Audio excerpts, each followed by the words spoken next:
Seoul, 2025. Yeon Ji-young was the youngest professor in the surgery department at Seoul National University Hospital, a genius surgeon who earned her doctorate from a medical school in Paris and published dozens of papers in prestigious international medical journals.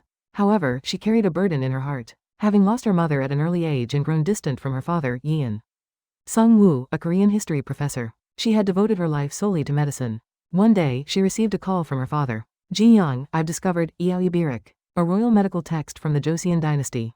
There are records showing that your ancestor was a royal physician. The moment she opened the ancient book, her father sent, a strange light emanated from its pages. When she regained consciousness, Ji-young found herself in an unfamiliar place. People in Hanbo, tiled palace roofs. It was the Naewon, the royal medical office, responsible for the king's health during the Joseon dynasty. Who are you? How dare you trespass into the Naewon? A commanding man appeared before the bewildered Ji-young. It was the young king in dragon robes, King Yeonwi Gun-yi-hyun.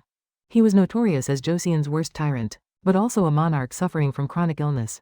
Since childhood, he had been tormented by unexplained abdominal pain and headaches, and that suffering had made him increasingly ruthless. His Majesty is having another attack. An urgent cry rang out. Ji-young instinctively rushed forward. Yi-hyun was groaning in severe pain. The royal physicians were flustered, administering acupuncture and herbal medicine, but nothing worked. Ji-young examined Yi-hyun. Pulse, abdominal palpation, symptom assessment. It's appendicitis. Without immediate surgery, he'll die from peritonitis. But the concept of surgery didn't exist in the Joseon era. The officials shouted to put a blade to his Majesty's body is treason. Through his pain, Yi-hyun spoke. I grant permission, if you can save me. Ji-young transformed the Naewon into an operating room. Sterilization, anesthesia, incision. She performed a desperate surgery, using modern medical knowledge with the limited tools of the Joseon era.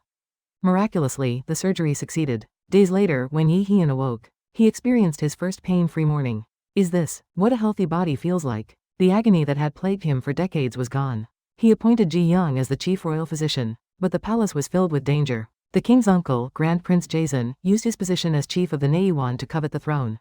And Kong Mok-ju, the king's favored concubine, was wary of Ji-young to protect her own power. The Naewon had physicians with strong personalities. Senior physician Eum Bong-sik insisted on traditional Korean medicine, while young physician Mang Man-soo was curious about new treatments.